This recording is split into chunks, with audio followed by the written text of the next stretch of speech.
नमस्कार, सत श्री अकाल, अस्सलाम वालेकुम, जय हिंद।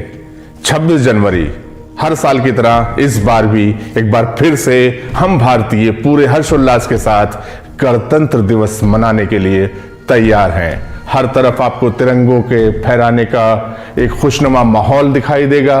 हर तरफ राष्ट्रीय गीत बजते हुए दिखाई देंगे, राष्ट्रीय गान बज रहे होंगे। लोगों के बीच में भारतीयता, राष्ट्रीयता एवं देशभक्ति का उमड़ रहा होगा एक समंदर सा। लेकिन क्या सिर्फ इतना कर देने से हमारी भारतीयता पूरी हो जाती है? विश्वास कीजिए, आज के ज़माने में जब हम इतने ज़्यादा मशगूल हो गए हैं अपनी ज़िंदगी में, व्हाट्सएप पे और सोशल मीडिया में, क्यों ना हम अपनी उस विरासत को कुछ एक बार दोहरा लें जो हमारे बुजुर्गों ने बड़ी मेहनत से हमारे मुल्क को दी और हमारा मुल्क जाकर आज़ाद हुआ और उसके बाद गणतंत्र राष्ट्र बना। गणतंत्र राष्ट्र जो सबसे पहली बार हमारा गणतंत्र दिवस मनाया गया वो 26 जनवरी 1950 को मनाया गया। 26 जनवरी 1950 को भारत के पहले राष्ट्रपति डॉक्टर राजेंद्र प्रसाद जी ने गणतंत्र दिवस मनाया।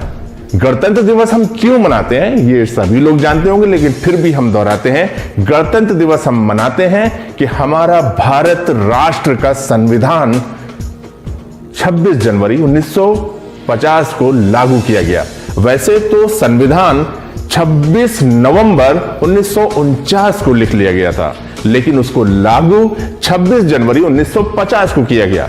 तो आप ये पूछ सकते हैं कि ऐसा क्यों किया गया? क्योंकि 26 जनवरी एक हमारे इतिहास में बहुत ही उल्लेखनीय तारीख है।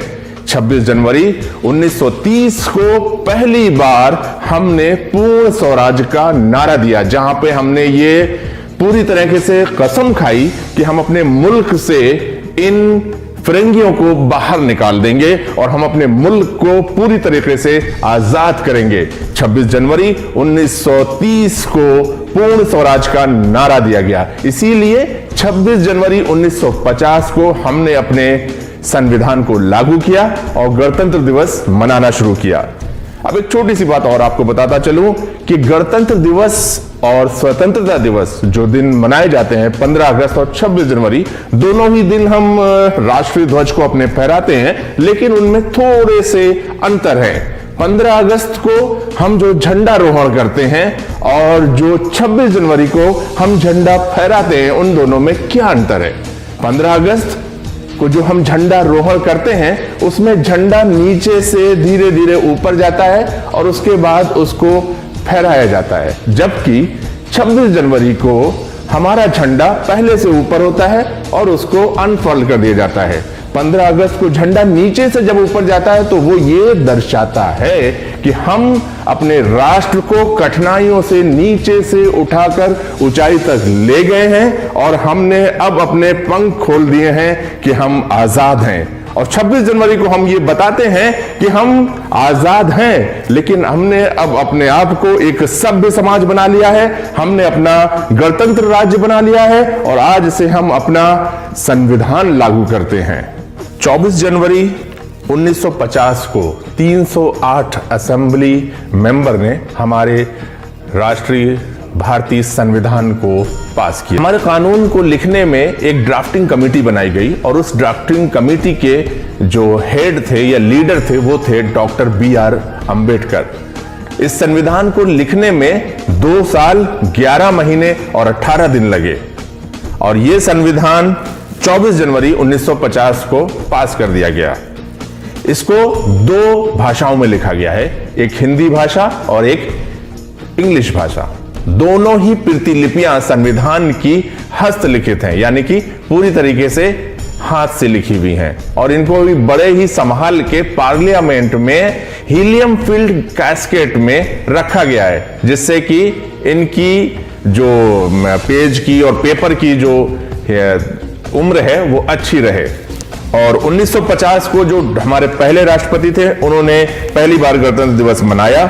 1950 से लेकर 1954 तक भारत का गणतंत्र दिवस नेशनल स्टेडियम, रामलीला मैदान रेड फोर्ट या किंग्स वे पे मनाया गया। और हमारे पहले गणतंत्र दिवस के जो मुख्य अतिथि थे, चीफ गेस्ट थे, वो थे इंडोनेशिया के स्टेट हेड प्रेसिडेंट सुकर्नो। 1955 में पहली बार भारत का गणतंत्र दिवस पूर्ण हर्षोल्लास के साथ राजपथ पर मनाया गया। और उस बार के 1955 के जो चीफ गेस्ट थे वो कोई और नहीं बल्कि पाकिस्तान के पहले गवर्नर जनरल मलिक मोहम्मद थे। और इस प्रकार से 1955 में वहां से जो शुरुआत हुई गणतंत्र दिवस मनाने की राजपथ, वो आज तक कायम है। 1950 में जो पहली बार सलामी दी गई थी राष्ट्रपति को, वो 31 तोपों की सलामी दी गई थी, जो आज 21 तोपों की सलामी दी जाती है। हमारा नेशनल एंथम रविंद्रनाथ टैगोर जी ने 11 दिसंबर 1911 को लिखा। और इसको जो हम शायद कम लोग जानते हैं, कानून के हिसाब से और एक संविधान के हिसाब से हमको इसको 52 सेकंड में गाना चाहिए। और इनका लिरिक्स एंड म्यूजिक दोनों ही रविंद्रनाथ टैगोर जी ने तैयार किया।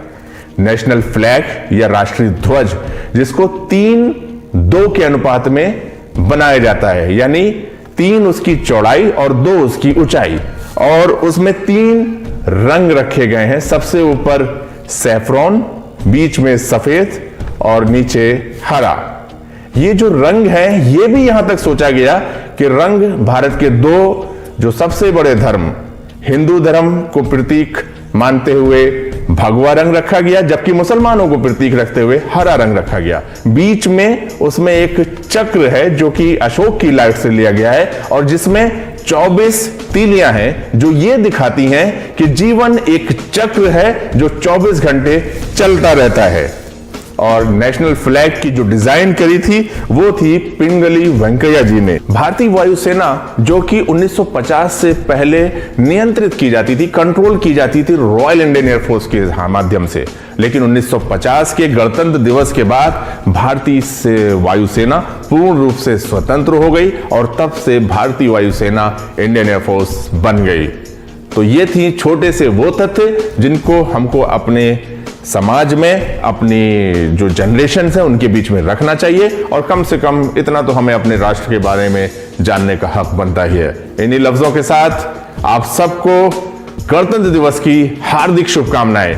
जय हिंद, वंदे मातरम, भारत माता की जय।